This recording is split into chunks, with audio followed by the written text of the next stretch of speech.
Well, good evening, everybody, and welcome back to Strongman Personal Finance. This is a wonderful hangout that we're going to do tonight, and we're going to cover as much economic stuff as we possibly can. We're going to look at the stock market.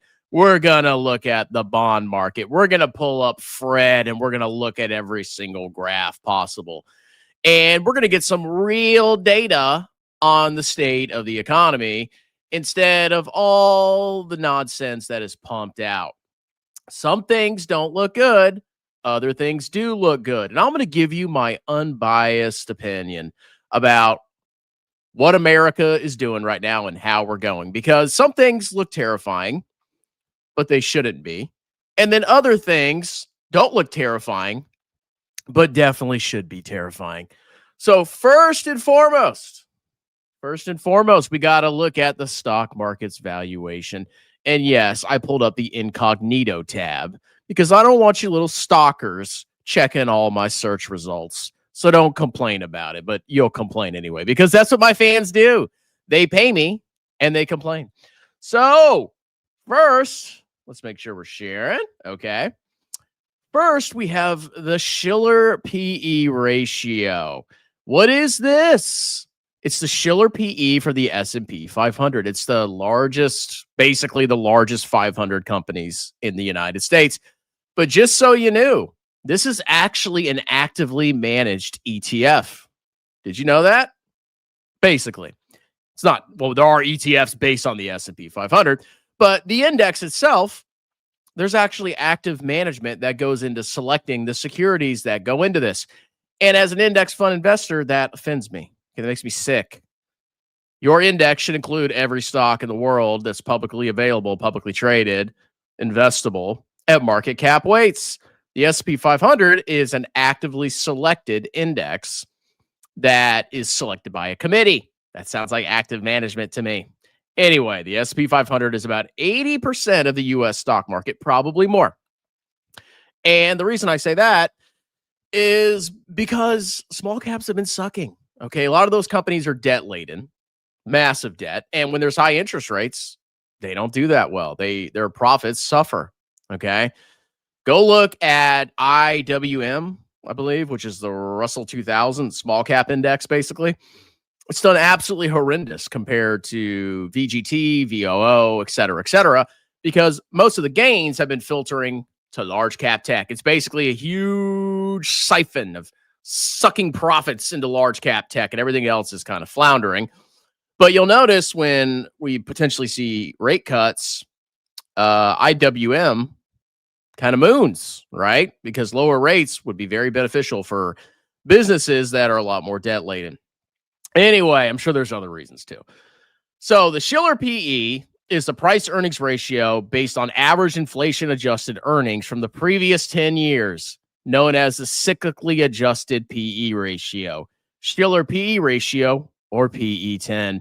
Now, obviously, this isn't the whole story. Like, you can't just look at the market's PE ratio and say, oh, it's expensive, because a PE is a function of past earnings, price divided by earnings. The E, the denominator, is based on previous events, previous profits, okay? The price is the current price. So if you're looking at a trailing PE metric, even if it's averaged out over 10 years, it only informs you so much. It can help you see trends. It can help you see possibilities for the future, but it doesn't necessarily mean just because you have a high PE that the market is overvalued, because the market is theoretically forward looking, even though my suspicion is people just buy stuff that goes up a lot. At least retail investors do. But theoretically, the market is forward looking. They're looking at the future and they're saying, okay, if I buy this stock now, yes, there's some risk. I may not get what I'm paying for now, but there's a possibility that I might get these earnings into the future, and they will hopefully far outstrip the returns that I get from buying a treasury. Okay. If you buy a stock now, their earnings could grow massively into the future. If you buy a T-bill right now, yeah, it's paying 4.2%, right, before tax. But if short-term rates come down, your future profits from the T-bills interest could precipitously drop. Okay, so that's another function of, well, do I buy short, medium, long-term bonds, whatever. Anyway, there's a lot that goes into it, but we can get some echoes. Okay, so this goes all the way back to, how far does this go back? 1871. Look at that.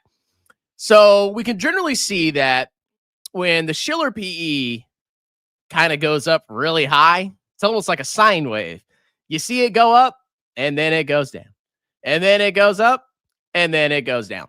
And the most recent mega bubble that we had wasn't 2020, in my opinion, or 2021. I think the last real mega clown bubble, which was astronomically worse than the clown market, was the dot-com bubble. Now, there were echoes, there were similarities, right?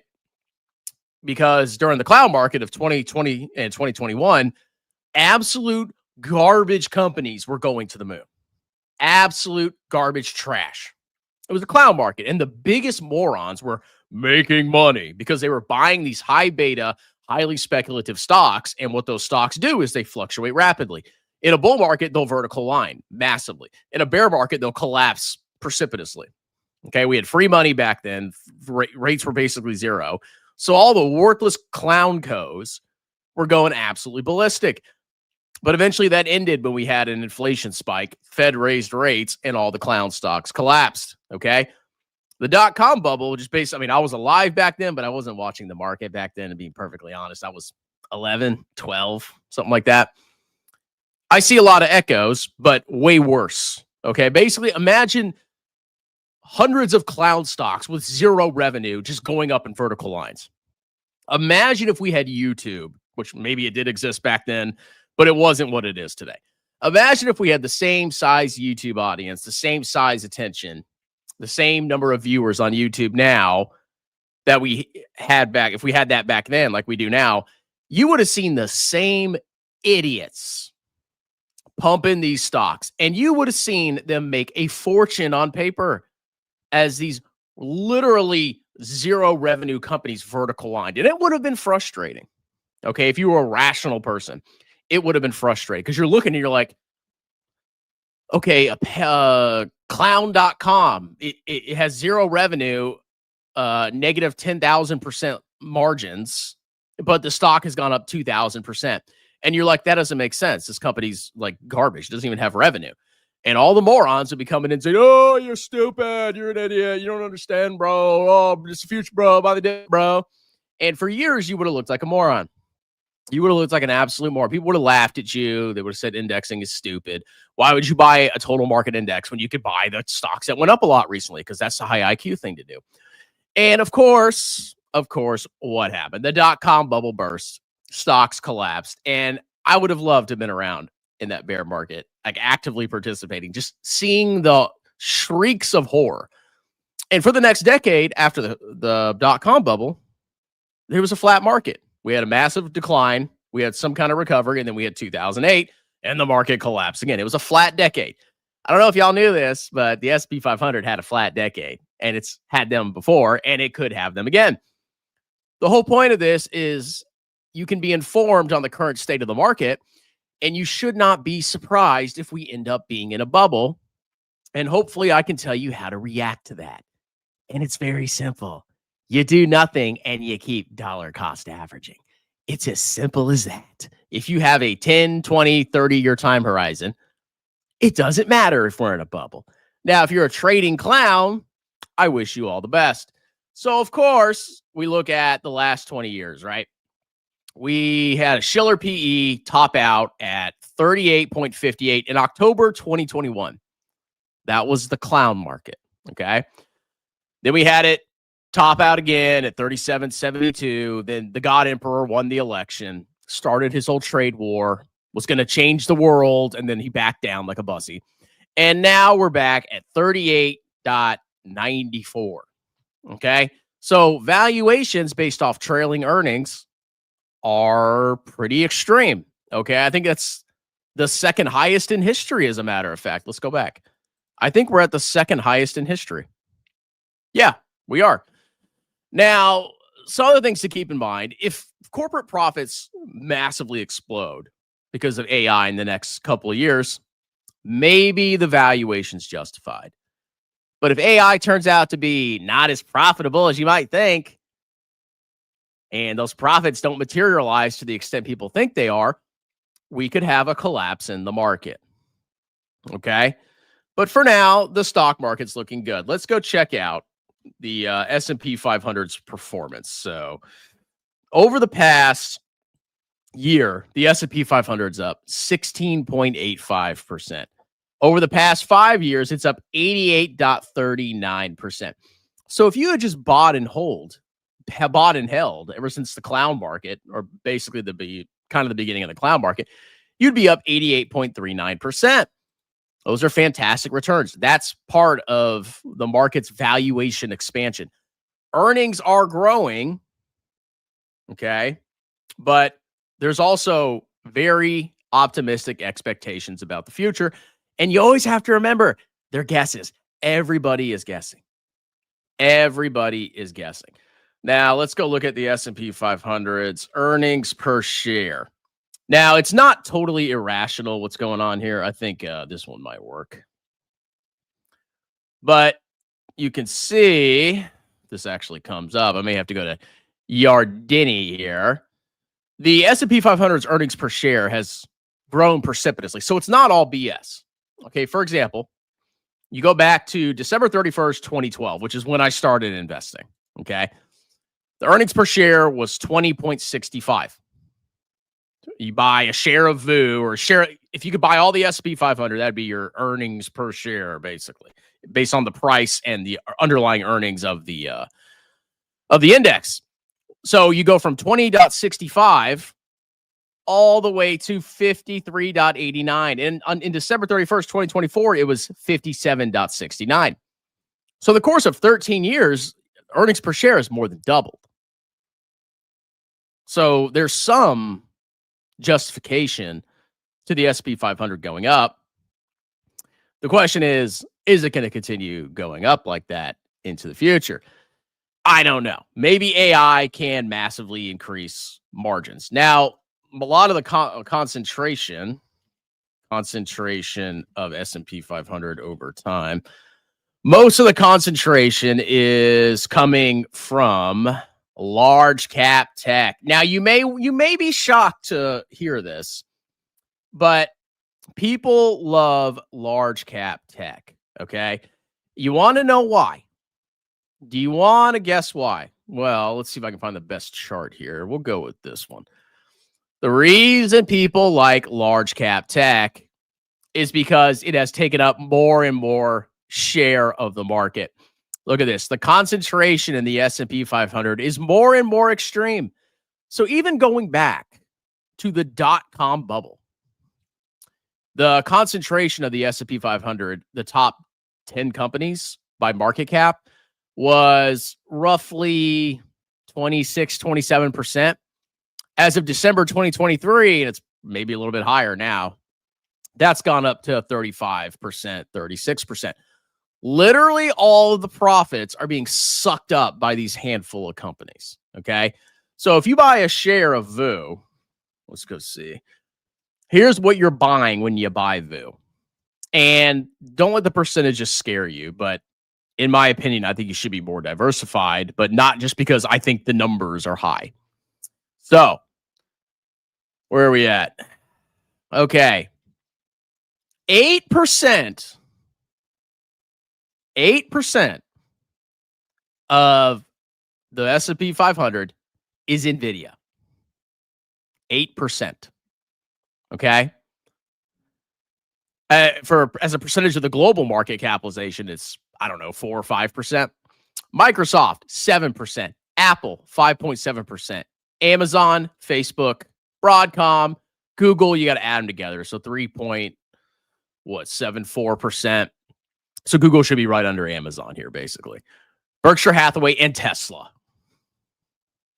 This is how concentrated it is. Okay? The reason that should scare you is not necessarily because of the percentages themselves, but the fact that you're actually overweighting these. Did you know that? You are massively overweighting large cap tech. You know what the perfect weighting for this is? Let's find the perfect weighting here. We can actually find it on Vanguard. All right. So this is the Chad ETF of all Chad ETFs. So if we go down, let's see. The real weighting should be 4.32%. You're basically double overweighting Nvidia, buying just the S&P 500, and you're overweighting. You're actually more bullish on Nvidia than the market as a whole.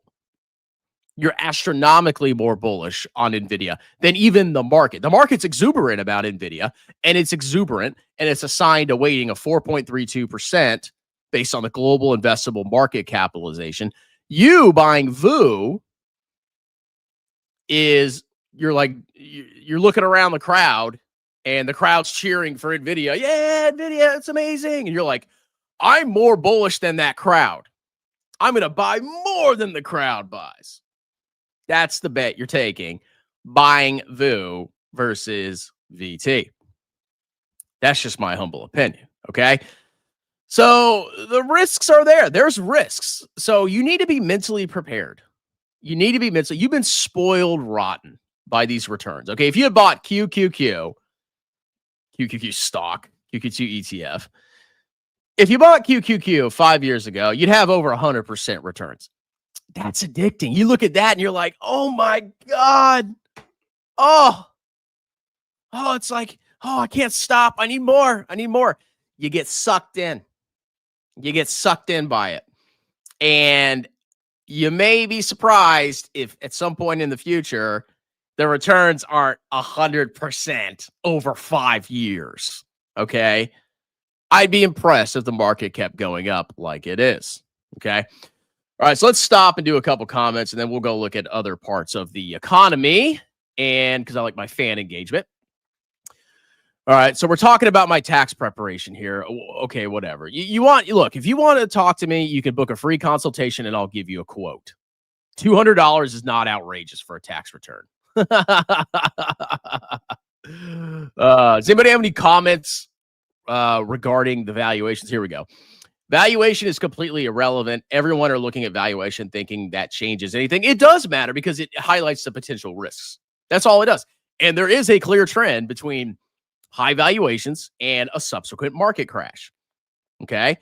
And you beta boys, and by beta boys, I actually have a dual meaning for that. Number one, you're beta soy boys. You're very weak men. You couldn't lift 225 12 times like I did. Go see The Short. I'm a beast. You're weak. And number two, you're high beta boys. You like stocks that have high beta, which move more than the market. You love stocks that move faster than the market, basically.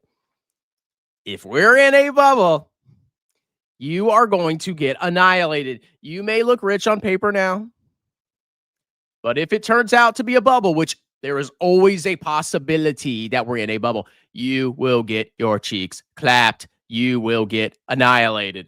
Just saying. Okay. All right. Let's see. You can't compare the U.S. to today to back in the 1920s. Well, you can look at the Shiller PE versus the clown market. That was what, 4 years ago? We're not comparing it to the 1920s necessarily. Okay. Why are you whining about my tax prep? Blah, blah, blah. Okay. But it's free. It's free, bro. All right. Are there any relevant comments? We'll go through all the whining later on at the end of the video. It's really hard to compete with tech margins and the scale potential. You can't compare companies back to when the top 10 companies of the S&P 500 was industrial businesses. Well, no. I mean, I agree with that to an extent. Corporate profits as a percentage of GDP are higher than they were, which is why stocks have outperformed the broader economy. If you think about it, you look at U.S. GDP, right, which is like consumption, investment, government, exports minus imports. Yes. You look at that and you're like, well, the stock market's grown faster than US GDP. Well, that actually makes sense if the corporations are growing their earnings and profits faster than the GDP as a whole. So what you see is corporate profits as a percentage of GDP goes up faster, or it has, at least historically. So that's why U.S. stocks have outperformed the U.S. economy. Okay. All right, a couple more comments. Let's see. The difference between you and me, Mr. Strongman, is that I sell short and use options to generate income. Meanwhile, waiting and also No, you don't need to sell options. That's total nonsense. Total nonsense. Total freaking nonsense. Oh, what's this? We got a renewal of our member? Tell them long dong, don't they even lift? No, they don't freaking lift. They don't lift. And then this is a good point, and this is actually a problem. A lot of top companies grew through acquiring competition as well. Yes, we have a couple hyper monopolies in the United States. Last I checked, monopolies aren't good because they can set whatever prices they want. Whenever I get a super chat from an Apple device, Apple takes like 30% of it, and then Google takes like another 30 or 40% of it. Okay. That's the power of monopoly. I can't go to Rumble and get better rates because Rumble is garbage. The only place I can go is YouTube if I want to make any money or get any freaking eyeballs. I don't have a choice. I would rather have a choice. I would love Rumble to be a lot bigger. I would love Google or YouTube and Rumble to be like roughly competitive, or maybe Rumble's not doing as well, or maybe they have a lower user base, but they give better money to creators. That's a freedom I would like to have. I don't have that freedom. I'm stuck on YouTube. It's sad. Okay. And these companies, they extract huge profits because they can, and nobody can stop it. And of course, the government supporting these monopolies. So you see this hyper concentration and all these acquisitions, and then you'll see the government try to stop a merger and acquisition, right? Like I think somebody wanted to buy Spirit Airlines. They stopped the merger for Spirit Airlines, an airline, but they allow large tech to just gobble up everything. Like it doesn't make sense to me. Okay. That's possible. That would not. Rumble's a piece of garbage. All right, let's go check out Rumble, and then we'll go look at some more like economic stuff. Okay. Rumble stock. Like, look at this. So the stock's been flat for the past 5 years. I think that's an indication of how their profits are doing. Okay. Let's look at Rumble total users versus YouTube. I mean, there's no comparison. YouTube's monthly user base has 2.5 billion monthly users compared to 53 million in early 2025. And you know what? I bet you YouTube will offer to buy Rumble and the feds won't stop them. But if somebody wants to buy Spirit Airlines, that's not allowed. Oh. Anyway, all right. So the next thing we need to cover is government debt. What's going on with government debt? So let's go check out U.S. government debt as a percentage of GDP. Okay, so I say this over and over and over again. The U.S. economy is not some miracle economy. Now, there's some ingenuity and dynamism, yes. The U.S. is a little special. I'll give it that. But a big part of our material success is government expenditures, government debt. How it works is the government spends a bunch of money, but they collect less in taxes, which creates a deficit. Over time, that deficit adds to the gross national debt. So over time, you see debt, U.S. debt grow and grow and grow and grow. However, by not taxing corporations and people as much, that artificially boosts the profits of companies and the consumption power of individuals. So what's been happening is we've just been issuing debt, more and more and more and more debt. It's growing as a larger and larger percentage of gross domestic product. And we've been able to sustain that for one simple reason, which we'll look at in a second, or probably multiple, but there's an important one that we'll look at.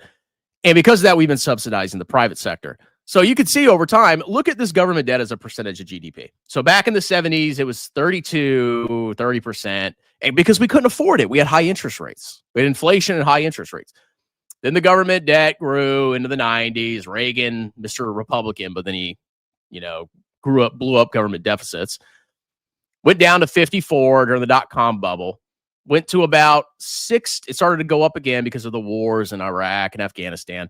And then ever since 2008 is when the government debt went absolutely bananas. So we see it absolutely explode to over 100% of GDP by Q1 of 2013. And then we had the pandemic, which why? Why? It exploded to 132% of GDP. And now government debt's hovering about 120% of GDP. That's as high as it was in World War II. This is the U.S. subsidizing the private sector. They're putting debt on the government's balance sheet because so far government debt interest rates are lower than the private sector. So it's kind of like, it's almost like free lunch because the government can like infinitely pay debt and interest and debt. And they can get lower borrowing costs, which pumps up private corporations because they don't have to take on debt because they have higher profits, et cetera, et cetera, et cetera. So we're subsidizing the private sector. Now, this can continue. This is a very interesting thing I saw. U.S. government interest expense as a percentage of GDP. So people are freaking out about government debt. And I personally, it's not sustainable in the long run, but it's not necessarily as bad as you might think. It's not the end of the world. Okay, so this is interest as a percentage of gross domestic product. This is federal interest. We can see that back in the late 80s and early 90s, the government was spending roughly 3% of gross domestic product on government debt. And it wasn't because the debt was big. The debt was a lot smaller back then. It's because we had to have massively higher rates because of inflation. I think it was Volcker. He massively raised interest rates. I could be wrong. Maybe it's somebody else. They massively hiked interest rates to put a quash on inflation. Okay. And funny enough, it started when we went off the gold standard and defaulted and screwed everybody over. But America's able to do whatever it wants, apparently. So interest as a percentage of GDP was actually roughly equivalent to where it is now, many years later. So as long as we can keep interest as a percentage of GDP low, we're going to be absolutely fine. Interest as a percentage of GDP is the same roughly now as it was in the 80s and 90s. So we're not in some new special era. The only thing that is helping us right now is we have way more debt, but the rates we pay on that debt is a lot lower. What would absolutely cook the United States if we had the same interest rates, or even like half again as higher interest rates? If we had roughly the same interest rates back in the late 80s and early 90s as we do right now, we would be in deep trouble. Deep crap. Because the gross debt balance is so much higher. That's why Trump wants interest rates down. Okay, which I don't know if he'll get it. But we're not as bad as you might think. As long as you can keep this low, you can have infinite debt. Like, look at Japan. Japan has way more debt than the United States, but their interest is lower. So it's not really about the gross public debt. It's about the interest that you pay on the debt. Okay? Hopefully rates don't go up. Let's go look at the CPI. CPI over time. I think we've been trending back up again, okay?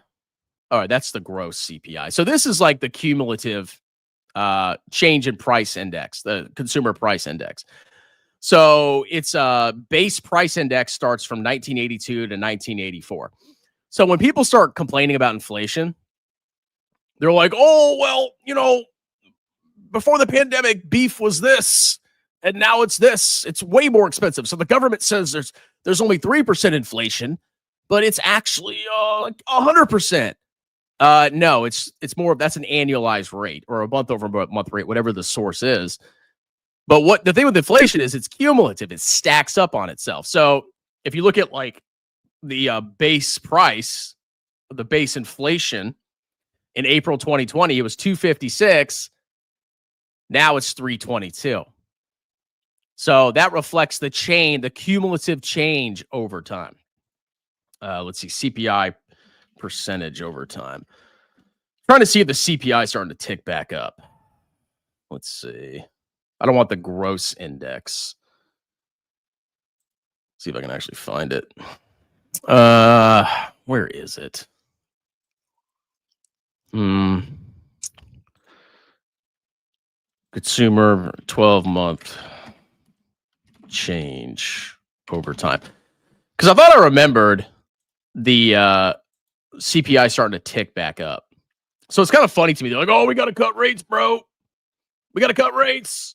But if CPI is ticking back up and the economy's humming, why are we cutting rates or thinking about cutting rates? Okay, so here's a good graph right here. So we could see this is a 5-year graph. So you could see exactly why the Fed raised interest rates. So we had super low inflation, basically nothing in like December, January 2022. Clown stocks were going to the moon. Okay. And then we had a massive spike of inflation. So it was needed. Fed raised rates. And oh my God, inflation, the year over year change started to go down. And the Fed actually did a good job. So now what it looks like is we're slowly making our way down. Okay. We're at 2.7%. I think this is year over year, right? Yeah, I think it's year over year. Or maybe it's annualized, but the same thing. It's come down pretty precipitously. The Fed's targeting 2%, but it has come down. The only thing we don't want to do is start to cut rates and have that spike back up, because that would be an utter freaking disaster. So what people are doing is they're just guessing about what's going to happen out here. That's all they're doing. They're just guessing. Oh, well, you see the trend and the trend's going to continue. So why don't we cut now? You're guessing. That's all you're doing. That's what he just wants rate cuts now so he can juice the economy. But there's a risk of it going back up. That's all it is. Okay. When you add in tariffs and you add in like large numbers of people leaving the workforce, I don't know. Maybe inflation could go back up, especially with tariffs when we're increasing the price of imported goods. We'll see what happens. So that's the inflation rate. So overall inflation, like if you see like, oh, it's 2.9% next quarter, we're still pretty down. I mean, I think inflation's definitely come down. But if you wanted to play it safe, you keep rates higher. I don't think the government debt is at crisis levels yet. What would cook us is if rates, government debt rates went massively up, because the amount of debt that we have is just astronomical. It's out of this freaking world. Let's go look at some beef prices. This is why I don't buy beef. Okay, I was actually looking at this a couple days ago. Meat.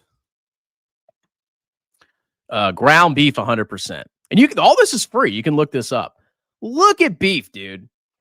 Look at this. So the base price, I guess per 100% per gram or per pound, average price ground beef, 100% beef, cost per pound. Okay. So the cost for a pound of beef was $3.95 in December of 2020. It's now up to $6.25 5 years later. It's doubled. It's almost doubled in 5 years. This is what people are seeing. The average person's like, my beef went up. My beef went up a lot. Yeah, because some things inflate faster than other things. Beef has been going freaking bananas. Why? I don't necessarily know. Beef is out of control. What I like is chicken. Let's see how chicken's doing. Okay. So what the heck happened to chicken? I guess they had some kind of like chicken flu or something. Chicken, on the other hand, you look at 2020, right? And it's still up pretty precipitously. It's like it was $3.39 a pound. But now it's actually coming back down to $4.20 a pound for boneless chicken breast. This is why I ate chicken. Okay. But you can actually check this stuff. You can see exactly what's going on. It's actually pretty cool, all the stuff you can see on here. Let's see a bread white. So, but that's what people are seeing. They're seeing the cumulative effect of inflation, and they're seeing specific items going up like crazy. But you can actually buy certain items or cut out other items to save yourself some money. Okay, so it's not the end of the world. Let's look at bread. White bread, nutrient deprived garbage. I will never understand why we make white bread. Like you take a loaf of bread and you just suck out all the nutrients. I don't eat white bread. I don't give my kids white bread. It's garbage. Who eats this? Okay. Anyway, let's look at bread. So bread was 148 a pound in July 2020, and now it's 185. So bread's really not that up. It's not. It's coming down. Okay. Oh, inflation. So maybe, I don't know, eat more chicken and eat more white bread. Or maybe I wish they had wheat bread here. Freaking garbage. Hopefully it's going down too. Let's look at milk. What's going on with milk? So milk was $3.25 per gallon in July 2020, and now it's $4.16 per gallon 5 years. So it's up about 33%. But that's not as bad as beef. I mean, your wages hopefully went up. And then eggs. Let's see eggs. Look at eggs. Oh my God. Yep, eggs were $1.40 per dozen, and now they're $3.59, $3.60 per dozen. But they're coming down. So I some of this is like cyclical stuff. Do they have coffee on here? Bacon, gas, butter, electricity. I noticed this. I don't know what's causing this. Okay. I don't know if it's data centers or what. My electricity bill, I saw it this month. I was like, what? I paid $100 for electricity. I usually pay like 70 or 80. I paid $100 for electricity. So if you go back to 2020, it was 13 cents per kilowatt hour. Now it's 18 cents. So that's like, what is it? A 40% increase. I could definitely feel that over the last 5 years. And it's actually spiked up recently. Like, what's going on here? Does anybody know? Like, what? I don't know if it's like data centers competing with homes or what, but electricity's, I'm not very happy about that. I mean, it's definitely, look how flat it was. There was basically no increase. And then starting in 2020, it just went ballistic. Like, that's crazy. Okay. So when people say the economy's trash, here's what they're saying. They're seeing beef go up. They're seeing eggs go up. They're seeing electricity spiking, which it is. It was flat for the many years before that, which is actually a good thing for normal people. Milk's up. Even white bread, even though it's worthless, nutrient-deprived freaking garbage, that's up. And even chicken breast has gone up pretty significantly. So that's what people are seeing when they say the economy's bad. All right, let's do some comments, and then we'll go look at homes. All right. Trump is the greatest president. He's been president for a couple months. Let's see. Chicken, pork, and lambs. Yeah, I basically just eat chicken now. That's all I eat. There's no way in heck I am going to go buy a freaking steak. I heard like somebody wanted to buy a ribeye that I knew, and it was like $35 or something for like a one ribeye. I'm like, what? For one ribeye? No, we're not doing that. Beef is ridiculous. Absolutely ridiculous. Eggs are also cheap right now, but we're super expensive. I remember getting a carton of eggs. It was like $1 something. And now I don't even buy eggs anymore. I'm like, I don't want to spend $3 on that. Have you heard about sourdough bread, wheat bread, boy? Data centers. Yeah, that's what I thought it was. I was like, it's got to be AI. AI's cooking the average person. So you can see, like, the average person is seeing everything go up. And then you look at the stock market. So their lives are getting harder. Then you look at the stock market and it's going ballistic. So that's why there's a disconnect, because the stock market reflects corporate profits, specifically mostly large cap tech, which are global monopolies, which can keep growing their profits. So the stock market could continue to go up while the average person stagnates. So that's kind of it. Inflation should make you more bullish than ever on buying it. Totally, bro. Let's see. I don't look at the prices of groceries. That's I'm sure you don't have any kids. I saw you on Jay Nagy's stream. Do you actually have a woman that shops for you? Let's see. Raw beans are dirt cheap. Make bean tacos with a small amount of meat with brown rice.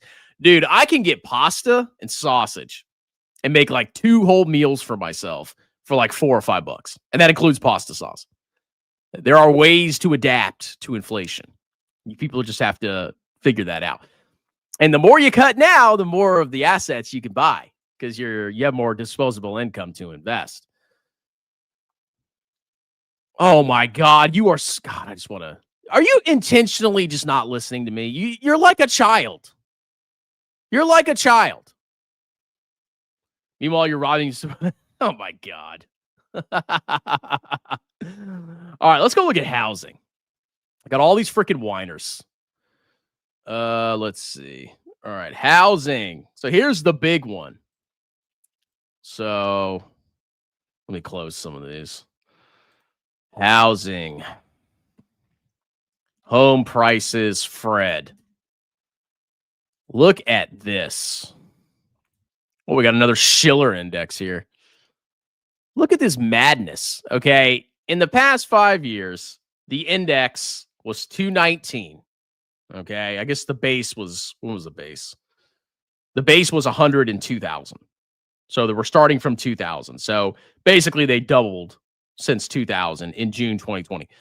From June 2020 to June 2025, they've gone up precipitously. This actually looks exactly like my home almost. So I bought for like 254 and then now it's worth like 330. This is almost exactly my home price appreciation. But it's crazy. So you take 331 divided by 219. Homes are 50% more expensive if you average everything out over 5 years. And interest rates have doubled. Okay. So let's do an analysis here. This is going to be interesting. Mortgage calculator. Let's do a simple mortgage calculator. Illinois Department of Finance. We'll do Money Chimp. Oh, we're not going there. Okay. So let's say you buy a home for $250,000 in June of 2020. So rates there were about 2.9.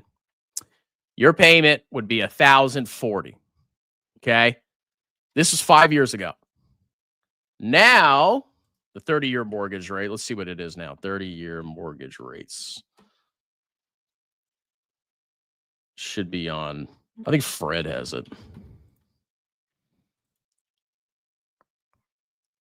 Okay. So right now, we'll say the 30-year mortgage is 6.58 as of, well, they update this a lot. Look at that. August 21st, the last update. Okay, 6.58. So 6.58. So remember, 1,040, 6.58. And then because home prices are up 50%, let's multiply 250,000 times 1.5, which is roughly the growth. So the same home that was $250,000 with a 2.9% rate cost you $1,040 a month in mortgage, excluding interest and principals. Now, $2,390. So your mortgage payment, it's not just the home price appreciation. It's more than doubled. The cost of owning a home has more than doubled. That's crazy. Think about it. If you had bought 5 years ago, you'd be paying $1,040, like me, because I'm a genius. If you're buying now, you're paying $2,390. That's just for principal and interest, not including taxes and insurance. So my exact home, I paid $254,000, 2.89%. My mortgage is $1,056. My total payment is $1,411 with property tax and insurance. So $356. So if I bought the same home now, let's see how much I'd be paying. We'll say it's $331. And then we'll say, what was it? 6.58. Calculate. So my payment now would be $2,465. I would be cooked. I'd be in trouble. If my mortgage was that high, I'd be in trouble. I would have a very hard time saving. That's nuts. Okay, this is what people are experiencing. So yeah, because I'm saving, let's see. So I'd be spending 1,050 more a month. My savings rate is maybe I'm saving maybe 2,000 now. So I'd still be able to save $1,000 a month, but that's $1,000 a month. Okay, that's $12,000 a year you're not investing simply because the housing market has gone absolutely freaking ballistic. That's nuts. Okay, this is why people are cooked.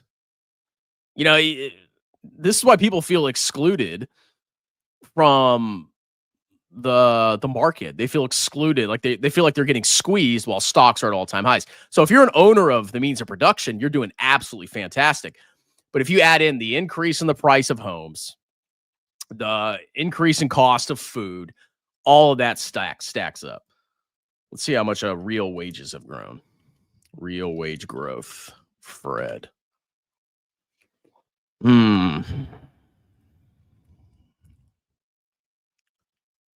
Median use weekly real wages. So look at this. Real wages are actually like down. This is a wages adjusted for inflation. So people are getting cooked. This is not good. Okay. But unfortunately, there's some people out there like, oh, the economy's bad and the government's lying. That's not the case. What's happening is a very few select corporations are gobbling up everything, becoming hyper monopolies and printing massive profits.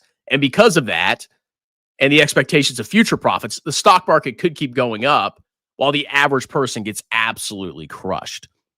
So that kind of explains it. But there's some interesting stuff there, okay? So that's more of like raw data. I know it's boring for a lot of people. All right, let's do some comments here. Okay. 300K for a house is kind of cheap. I paid $254,000 for this house. I am never leaving, baby. $1,056 a month. Woo, baby. Oh, that's why I say I don't care about inflation. Me personally, if there's inflation, I'll just demand higher wages and increase tax preparation fees. But my mortgage stays exactly the same. Woo. Friend of mine nearly made that. Oh yeah, he made $300K in 6 months. I'm sure. Typical clown. Dan Weston, I've saved and recorded Gil's claim to be all cash and market crash will happen this year. I will highlight on Strongman's channel every day that he is wrong. Now, my personal portfolio, this is what I have. Okay. I have $50,400 in treasuries, short-term treasuries for liquidity, not because I'm trying to time the market, Mr. H93. And then literally, I got like a couple grand in my checking, whatever, 6-7 grand. And then the rest is in VT. I haven't sold a share of VT that I don't think I'm going to need in the long run. I did have a little sale. Okay, yes, I did sell because I wanted to plus up my treasuries because I'm going to need the money. Do you understand? But I'm not doing a thing. Okay, why sell? I ask this question every live stream. Why sell? The only reason you want to sell your portfolio is because you're inherently a gambler. You're inherently gambling. You're not investing. You're not thinking about the long run. You're thinking about, I don't want my stock value to go down in the short term. That's going to happen. It doesn't matter. You're a partial owner of thousands of companies, and you're going to eventually acquire enough of those companies to where you live off all of the future profits. That's it. You do not need to sell long-term holdings. We could be in a massive bubble. Look at the Shiller PE. Look at the exuberance. Look at the concentration. It's possible. But even if we are and it collapses, it doesn't matter. Keep dollar cost averaging. Hold. The only time you should sell stocks is for short-term liquidity needs. But hopefully you're not in stocks for short-term liquidity needs. That's clownery. I would recommend potentially considering short-term treasuries. You are broke, just saying. I make $2,000 per day, I'm sure. Dan Weston, wrong. I don't claim to be all cash. Fix your recordings. I'm holding ZVRA. What is ZVRA? Let's go check out Gil Stoinks. We're going to check out ZVRA. All right, what is this? Well, that's nuts. I that still astounds me about the mortgages. ZVRA stock. Zevra Therapeutics. What? $512 million market cap? What is this? Okay, looks like Gil's been holding it, you know. He's made 3.54% year to date. I mean, if he bought like here, he'd still be down. When did you buy, dude? Did you buy in April? Have you been holding this since the since Trumpy Poo crashed the market? What is this? Let's go look this up. Stockanalysis.com. Are we sharing? Yes, we are. Okay. ZVRA. Zebra Therapeutics. Zebra Therapeutics, a commercial stage company, focuses on addressing unmet needs for the treatment of rare diseases. Its lead product candidate is under phase 2 clinical trial for the treatment of idiopathic hypersomnia, which is under phase 1 to 2. Is this like sleep stuff? What is this? Idiopathic, a chronic sleep disorder characterized by excessive. Yeah, it's called working out and taking a melatonin. There you go. Problem solved. Okay, so it's basically, it looks like they're mostly focused on sleep drugs. In addition, it offers Azstarys, a once daily treatment for ADD in patients aged 6 years and older. Urea cycle disorders. What it did? Like, what's the bull case for this? Oh, the drug's going to change the world, bro. Okay, so their revenue's absolutely exploded. It looks like some kind of drug probably went through and got approved. But, like, I don't know. What are we missing here? Free cash flow. Okay. What's their balance sheet look like? They got 20 million of cash. Yep, 20 million of 200 million of cash, excuse me. And they have 28 million of short-term debt, so no risk of imminent bankruptcy. And they have long-term debt of 60 million. So I guess they must have had some kind of acquisition. What is this? Do they have like asset impairments here? What is this? Oh yeah, it looks like they either sold something off or had asset impairments. And they made an acquisition back in the last quarter of 2023. Let's look at the statement of cash flows. Gain from sale of investment. Okay, they sold something. Okay. Asset write down. Yeah, what did they write down? They took a huge loss. What's their cash burn? It's not, their cash burn recently hasn't been that bad. I mean, they're not going to go bankrupt for a while. I can tell you that. And they're probably issuing, they probably just issued shares like freaking crazy. And then they probably generated some cash selling that investment. Let's go back. Investment in securities. Cash acquisitions. Other investing activities. Yeah, it looks like they fortified their balance sheet selling something off. Interesting. Oh, wow. This is your whole portfolio, dude? I'd be a little concerned about that one, bruh. Okay. I even said ZVRA might have the buyout, somebody trying to buy them out. I told Alan yesterday, buy treasuries with strongman so you can get your 4%. I don't even know what to say. 1 + 1 is 2. What? You said it was 3. You said 1 + 1 was 3. I said 1 + 1 is 2. No, you didn't. You said it was 3. Tirak, look at how much cash they have. Positive. Okay. I'm not all cash. Exactly. Owning assets is bullish when it's high inflations.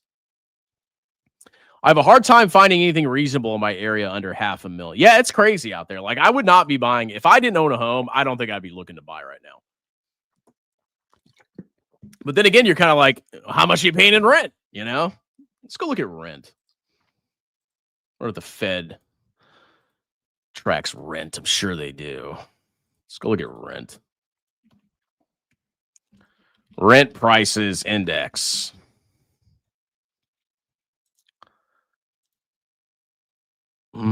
Rent of a primary residence. Woo! Even rent's going up. God. So the base was 342 in July 2020. Now it's 436. So it's up like 33%. So homes are it's actually cheaper to rent. Very cheaper. Much cheaper to rent. The cost of homes has gone up insanely compared to the cost of renting. But it's definitely gone up. I remember when I paid $970 for an apartment. Let me go look at let me go see if I can find that apartment right now. What was that apartment called? Apartments near me. Yeah, back in 2020, before I bought my home, I was in an apartment. What was it called? Oh, it's right there. Oh, there it is. Okay. I want to see what a 1-bedroom costs now. It's 1-bedroom cost.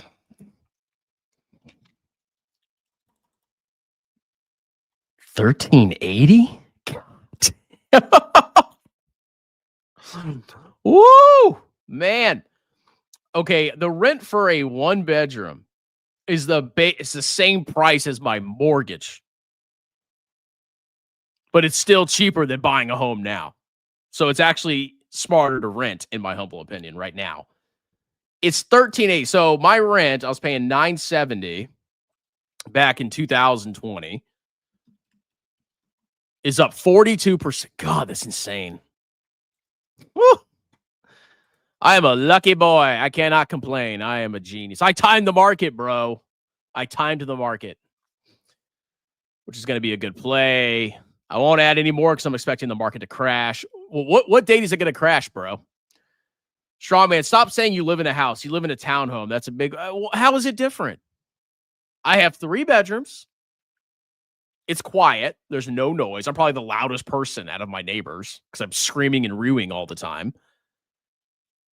How's it different? Oh, I don't have a huge yard that I have to cut. You know who cuts my grass? The HOA does. That's right. My backyard is astroturfed. You know how much time I spend on cleaning and maintenance? Almost none. So it's a 3-bedroom. It's a new construction. I got a nice little backyard that I don't have to spend a lot of time maintaining. Basically, I just go out there and pick weeds every once in a while. I'll spray it with like vinegar and stuff. It's awesome. I love this townhome. And I was like, I am not getting an expensive single family home. It's going to consume a lot of my time maintaining it, and it's going to consume a lot of my money. I could have bought a bigger house. I could have. But if I had done that, there would have been massive opportunity cost. I would have been spending more time, which is money, and more money itself on the home. This is a strategic decision, and I think it worked out for me. Bro, you need a big house, bro. You need a new Lambo, bro. A massive house, bro. I'm looking to add SQQQ when I see the time is right. Get the facts right, Dan. Omega Lowell, he owns a townhome. I know, I'm a loser. Hey, Strongman. Oh, I'm poor. I have a small house. My car is garbage. I'm a failure. Everybody's richer than me. I have the lowest income in the country. Even people on welfare make more money than me. What else? What other garbage are we going to say on the stream? Just a clownery, dude.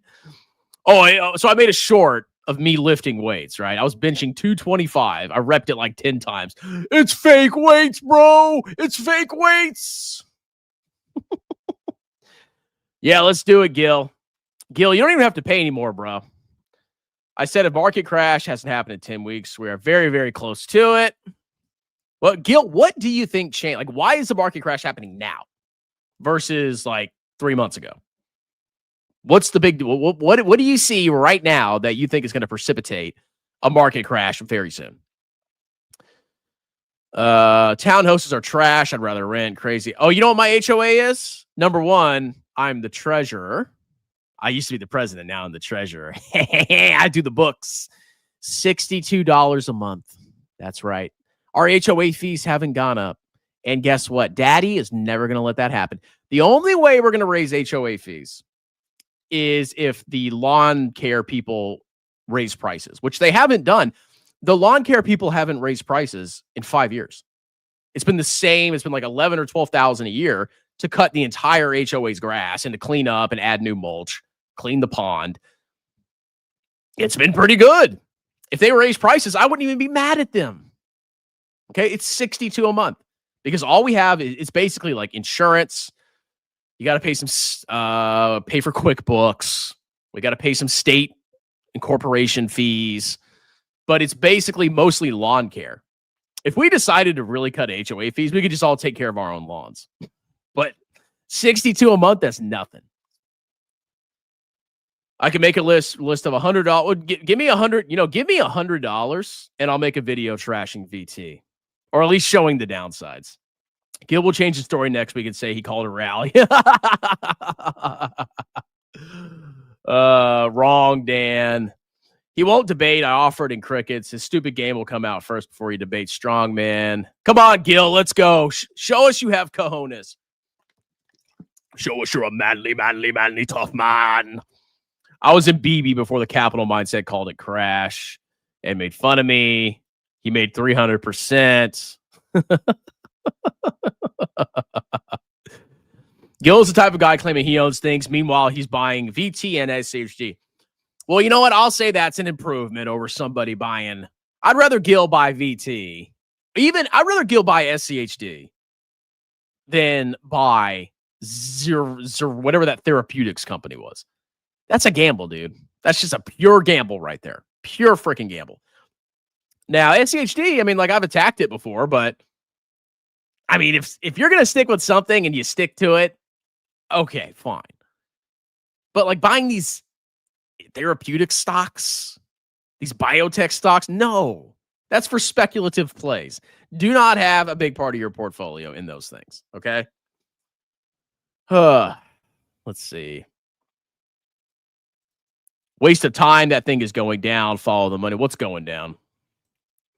Be grateful. Strongman is even humoring this nonsense. You brokers normally have to pay for an analysis. Yeah, you got lucky, Gil. You should send me $50, bruh. 45 because you remember. I didn't sell while I was at 13. I was up big for a reason. Gil is probably a short king. He gives off. It's a buyout candidate. Okay, Gil, what's your reason for the market crashing? I want to know. All right, well, I'll keep going down the list of comments. Yeah, it's technically a renter.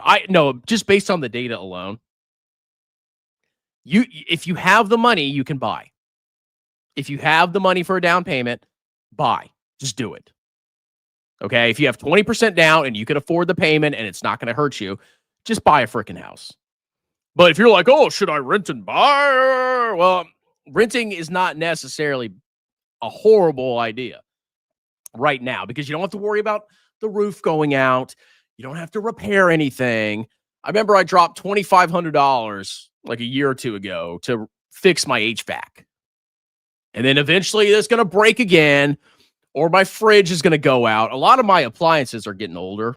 They're at least 5 years old, right? I've had my washer and dryer since 2018. So they've been going for 7 years. But I know eventually they're going to break. And since I'm the homeowner, I got to buy a new one. I can't call the landlord.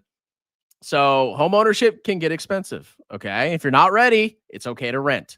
And in this market, you can actually save money. But if you're ready and you have the down payment, just buy, okay? Just be smart about it. Maybe not buy a McMansion, okay? It's hilarious that Weak Man caught you. Oh, yeah, he was, where did I see him? I think it was on Everything Money's live. She's like, yeah, Paul, let me gargle your schlong, Paul. So he gives Paul, he fluffs Paul, who shorted NVIDIA, lost millions. And then he comes make fun of me, the VT Chad. Paul's a dumb moron. The only smart thing he's ever said is to buy a watch. See my watch? I don't have a watch. You want to know why? It's useless. I have a phone. There's clocks on the walls at work.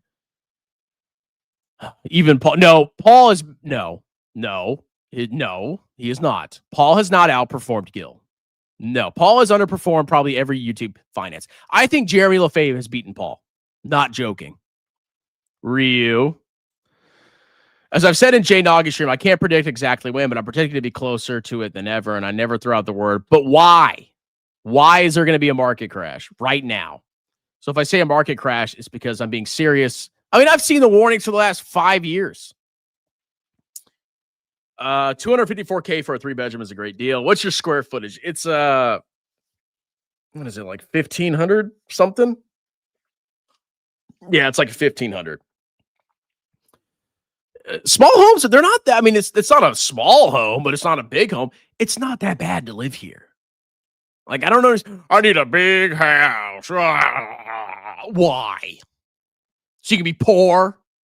But my equity, bro, my equity. I can have home equity that grows at the rate of inflation, bro. Yeah. Oh, yeah, home equity, bro. I'm going to retire off of it. Home equity dividends, bro. I'm talking about an actual market crash, not the little liberation dump Dan loves to brag about. Oh, this is funny. Imagine being Gil sitting in cash waiting to buy SQQQ, or he probably did, and he's down big on it. How is this? I mean, I bet you SQQ has been clapped. Let's go look at SQQQ. SQQQ. Oh, Gil's up. No, he hasn't bought yet. Woo! Yeah, you're betting against large cap tech, bro. Look at this. God. Why? Why short? Okay, I mean, this thing could go up. You could make some money, I guess, if there's a market dump, but you got to time it perfectly. I mean, that's just brutal. It's down 100% all time. It's so down, you can't even round it. It just rounds to 100%. What's TQQ doing? How's our hero doing today? Oh, he's beating me this year. Woo, man. Dude, if the market crashes, oh, he's going to get clapped, bro. Oh, he's going to get clapped. Oh, praying for the crash. Somebody says their HOA fees, $405. Good Lord. Yeah, that was a big sell. I did not want to pay a lot of HOA fees. That is the biggest grift. I will fight tooth and nail to keep my fees. And we actually have a monopoly because there's like somebody that owns a bunch of properties, and that's like the only person that votes on the board. So it's like nobody shows up to board meetings. Nobody shows up. So like I show up, the lady shows up, maybe one other shows up, and we basically just vote whatever we want. And we always vote to keep fees the same. And we don't vote any new projects.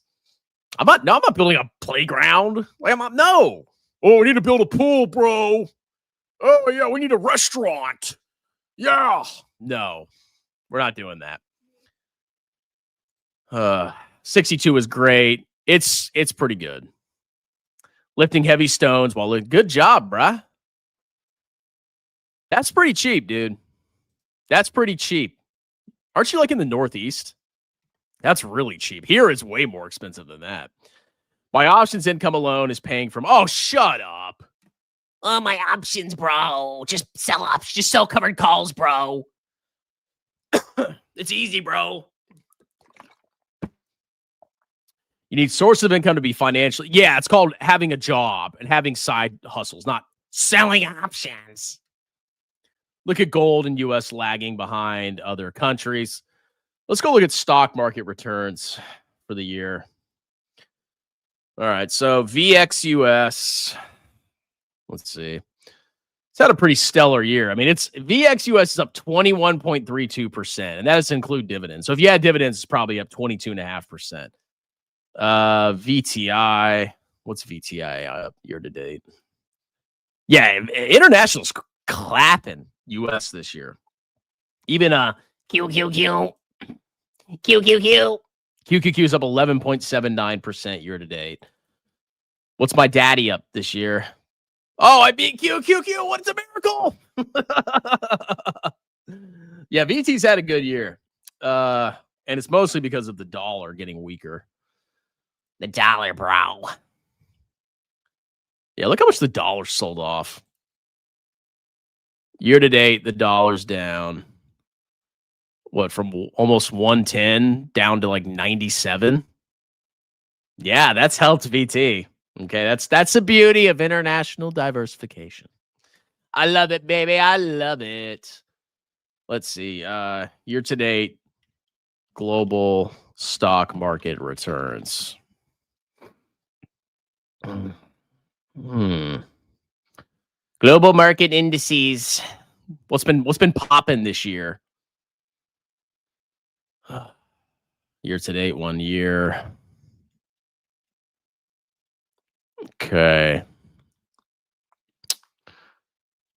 TSX Canada is up 14. So Canadian stocks have beaten US stocks, bro, this year. Shocker.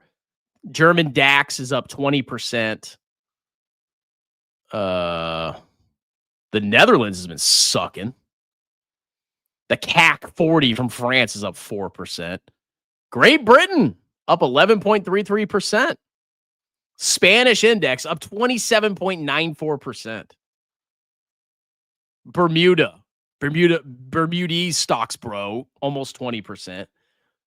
Chile stocks 28%. Venezuela negative 99%. Yep, they're not doing good. Kenyan stocks, bro, 37%. The Hang Seng, China, bro, 30%. Korea, 31%. Yeah, markets are roaring. Shanghai Composite, 18, almost 19%. Yeah, international's had a good year, finally. Let's see, South America. Venezuela. So the best performer in South America has been Chile. Okay. Western Europe. Let's see. I wish I could I sort these somehow? Austria, 27%, 35%. Okay, they have different indices for Austria. But Austria's been cooking.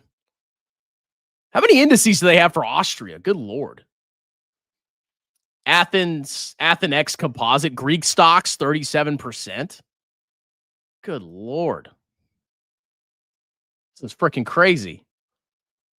Japanese stocks kind of suck, though. 7%. Wow. Crazy, crazy, crazy. Russian stocks, bro. U.S. stocks, bro. What if we have pre-market futures open? Pre-market trading.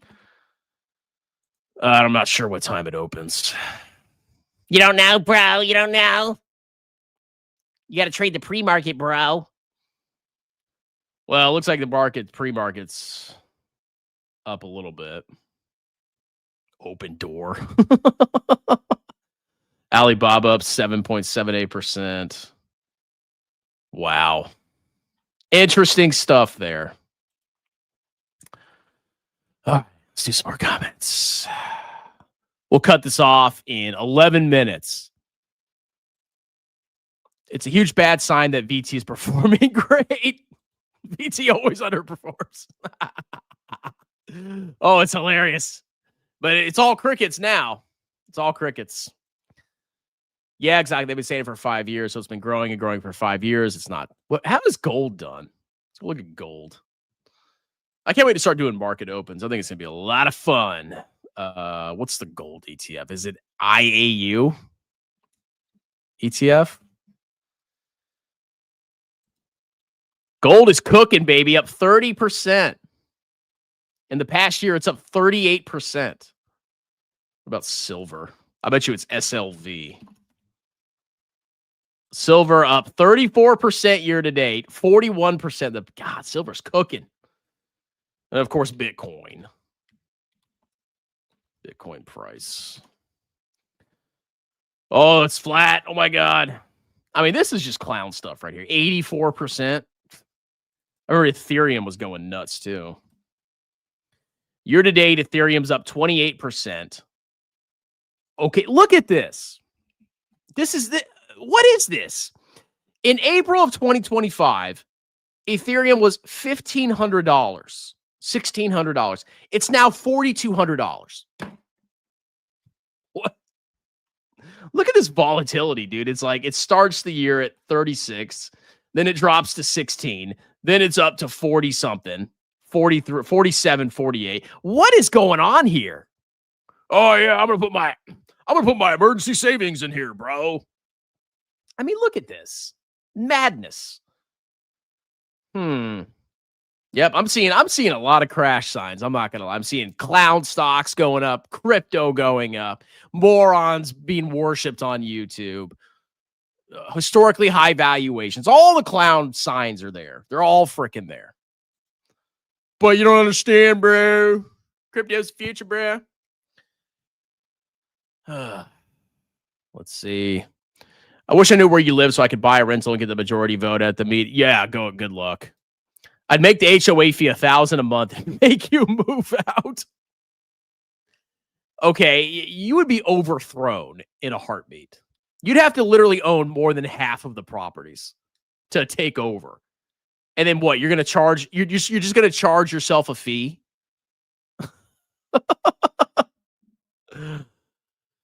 Huge red flag. That's why I'm saying market crash.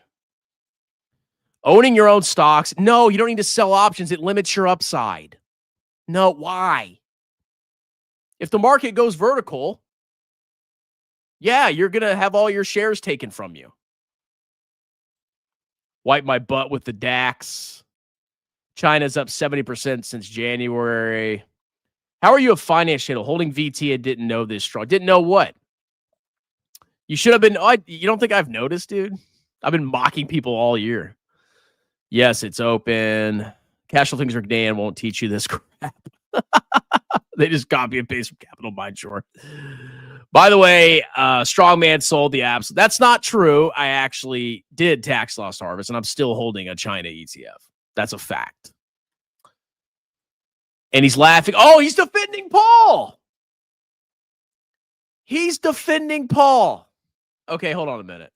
I'm going to show you my China ETF, okay? Let's see. If I can get it to open. Hello? Hello? Do I have to do two-factor authentication to prove you morons wrong? Hold on. Oh! Fidelity. If anybody asks for this code, it's a scam. Oh, thank you, Fidelity.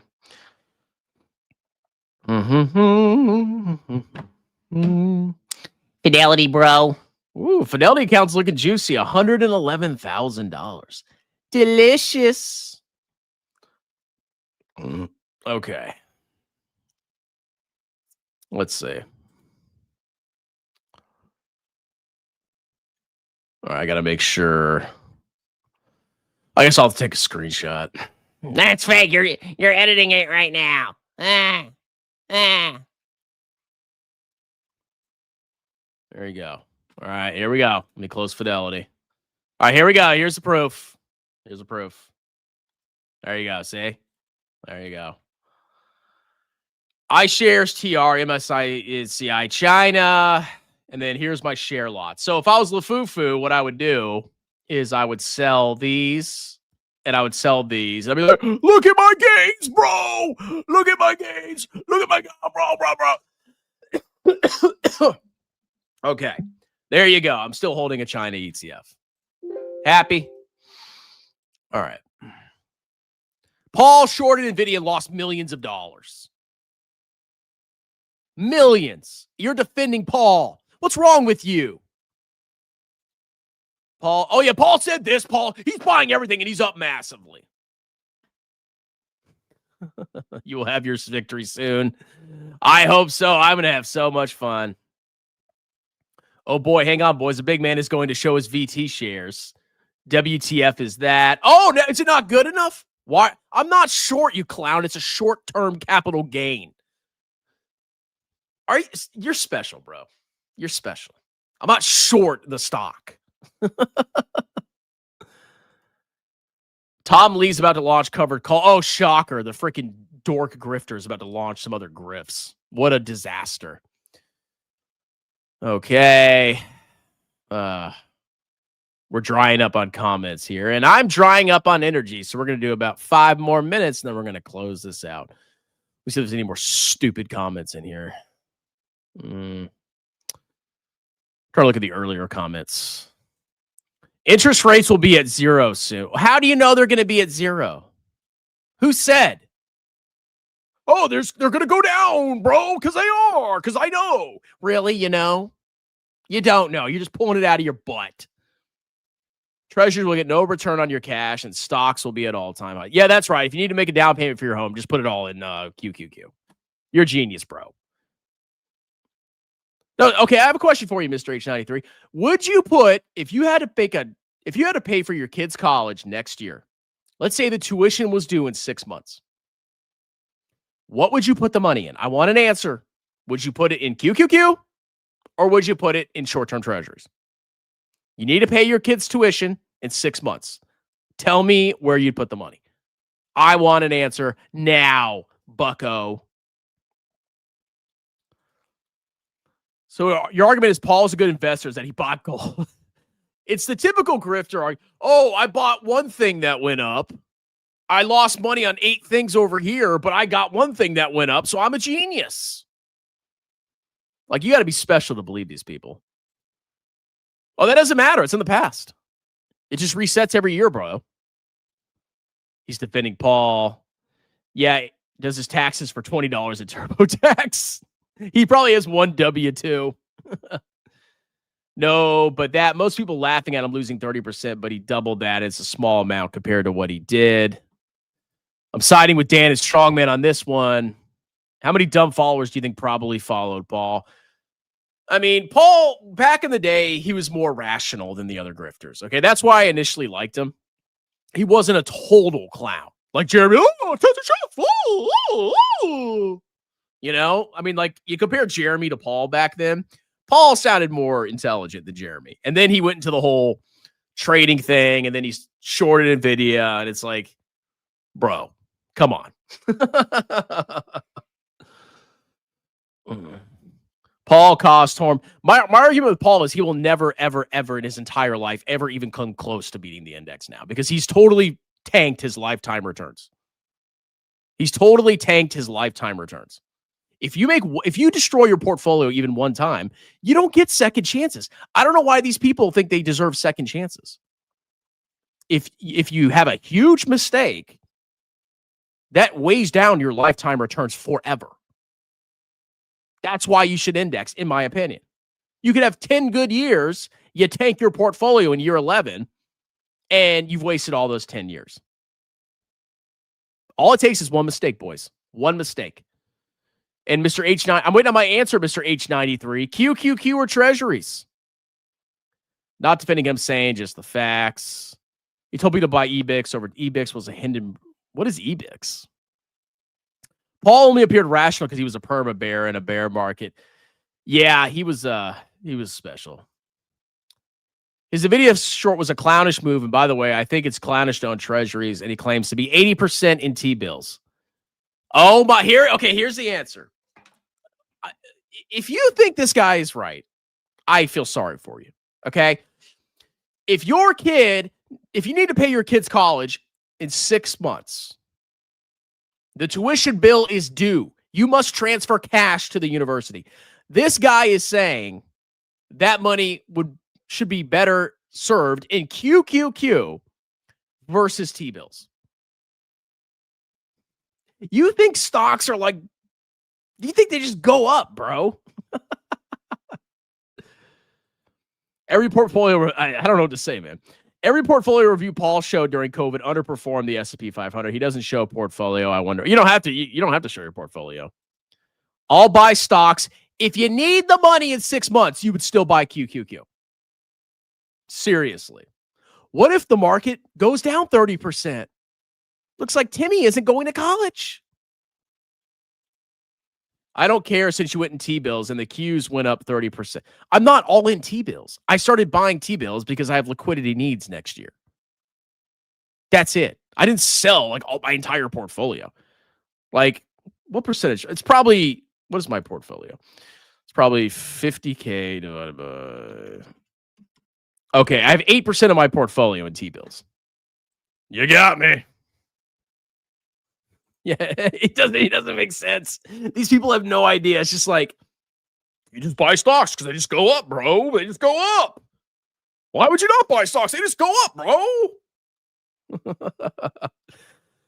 Yes, you need to upgrade your You're not grifting hard enough.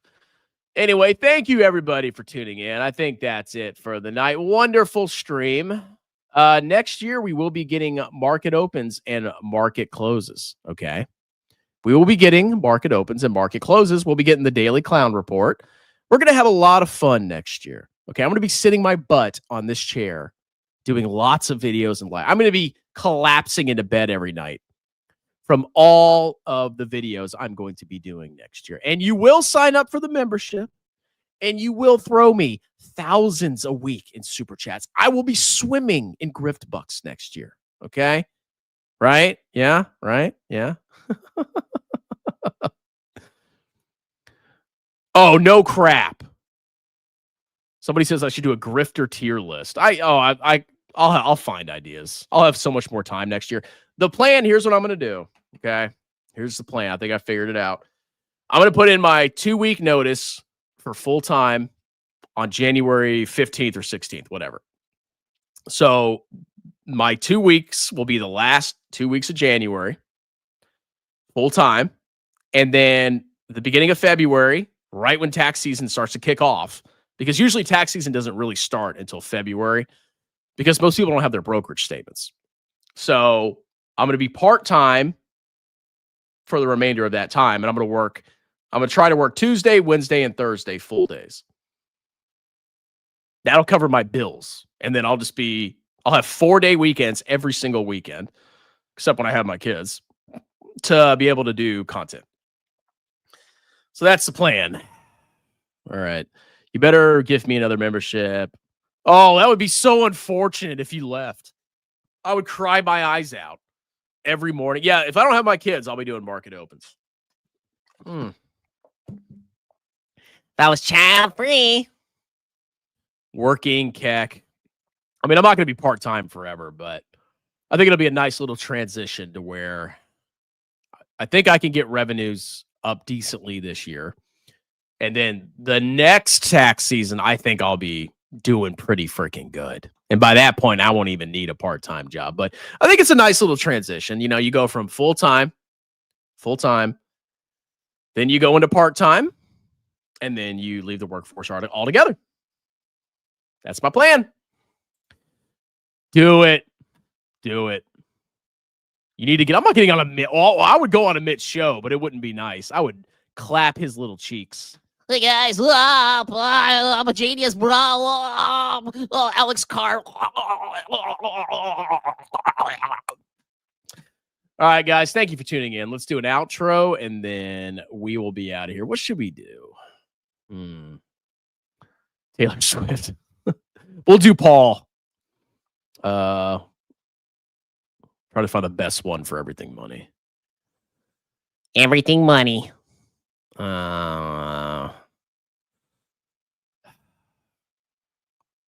This one. All right, guys. Talk to you later.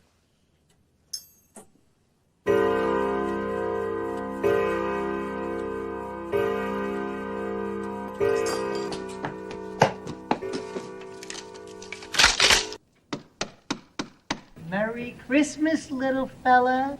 It's Santa Claus and his elf. We're not gonna hurt you. No, got some nice presents for you.